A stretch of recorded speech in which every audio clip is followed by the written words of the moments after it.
I just returned from Resident Evil Afterlife, which, if you're keeping track, is part 4. I know you're wondering, well, where's part 2 and where's part 3?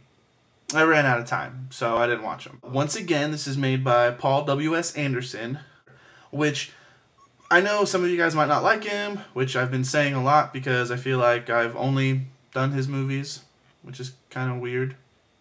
Wait, did he do Event Horizon? I don't know. Anyway, say what you want about him. Oh, he did do Event Horizon. I've only done Paul W.S. Anderson films. Okay, tomorrow will not be a Paul W.S. Anderson film. Say what you will about him, but in my opinion, he directs really good action scenes.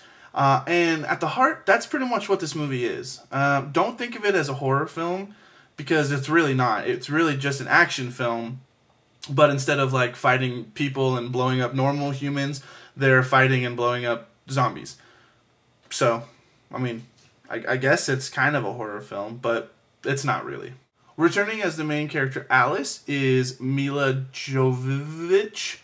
Also returning is Ali Larter as Claire Redfield, but she spends like 99% of the movie not remembering that she's Claire Redfield, so it doesn't really matter that she's Claire Redfield, but I guess Heroes got canceled, so a girl's gotta work. Alright, a newcomer to this series is Wentworth Miller, who plays Chris Redfield, who, if you've ever played the games, then you'll recognize the character name. Funny thing about Wentworth Miller, you might recognize him from his stint on Prison Break. The funny thing about this movie is when you meet him, he's in prison, and he's the only one who knows how to escape prison. Alright, so here's kind of the basic plot, and I'll try to stay as spoiler-free as possible, since you guys might want to watch this. There's a lot of complaints I read about the plot, how it's like, stupid and it doesn't really make sense or whatever. I actually thought the plot was one of the strongest points of this film, because unlike part 2 and part 3, which were a lot messier compared to this film, it has a much simpler story. Basically, she goes to Alaska to try to find the survivors, which is from the end of part 3, and then after that she ends up going to LA, in which she finds a group of survivors on top of a roof, and she ditches her plane along with Claire Redfield, and is on top of this roof with these like 5 or 6 survivors, and the whole point of the movie is them trying to get from the roof to the harbor where there's a ship waiting for them. So, I mean, that's it. That's the whole plot of the movie. So, I mean, it sounds kind of lame, but because of its simplicity, it actually kind of works. And then, of course, along the way, there's like hordes of zombies, so they have to try to kind of get inventive and figure out how to get out.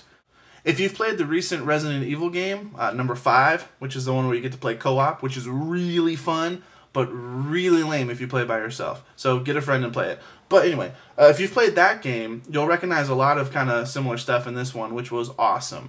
For example, you have the Executioner, who in the video game is really terrifying and really hard. And in the movie, he's awesome. And the fight scene was one of the best fight scenes of the film. And when he walks, he has a really cool entrance too. And so when he was walking down, this girl behind me was like, "Ooh, Executioner!" So she was really excited that he was in the film.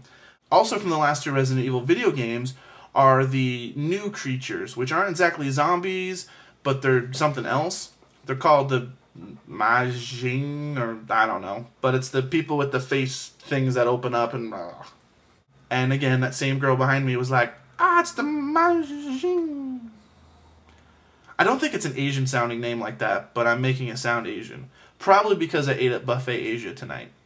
Which, I guess it was good, but then about 10 minutes later, I ran to the bathroom at McDonald's and tore it up, because my stomach was tore up, so.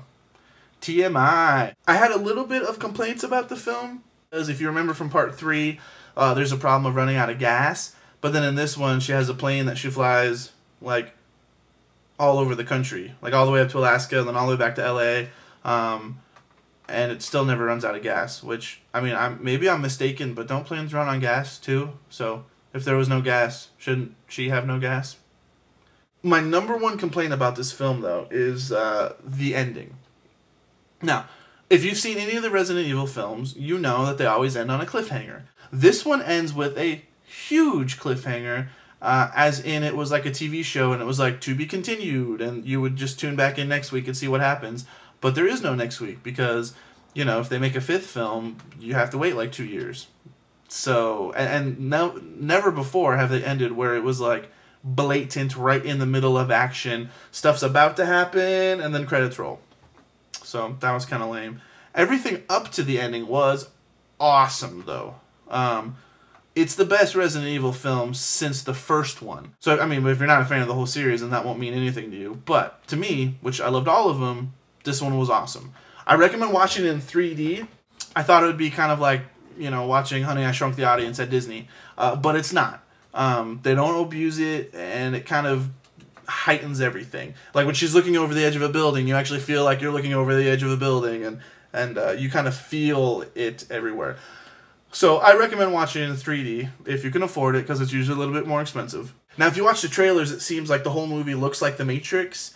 That was a turnoff for me. Don't let it be a turnoff for you, because it only happens in the first 10 minutes. That's the part where there's the Chinese stars coming at your face, and the sword coming at you, and her like cutting off heads, and the heads falling towards you. Did you like that? It was kind of like it was in 3D, but flat, so 2D. But how cool would it be if I was in 3D? You wouldn't even know what to do. If you liked any of the Resident Evil films, you're going to love this one. Also, if you like playing Resident Evil 5, the video game, you're going to love this movie, because there's a lot of, you know, nods to that, including, like I said, the Executioner, the Majing people, and also the final fight scene with Wesker is very similar to the second to final fight scene from the video game, which that's only a spoiler if you've played the video game. That's it for Resident Evil Afterlife. Tomorrow, I promise I will have a film that was not made by Paul W.S. Anderson. Also, you know, go ahead and leave a comment if there's a film that you are interested in me talking about. Whether it be something you've already watched and you want my opinion on it, or something you're kind of curious about watching and you want to know if it's worth your time. Otherwise, I'm just going to keep picking films that I like to watch. So, subscribe, leave a comment, keep following me, and I'll keep telling you about awesome stuff. Bye.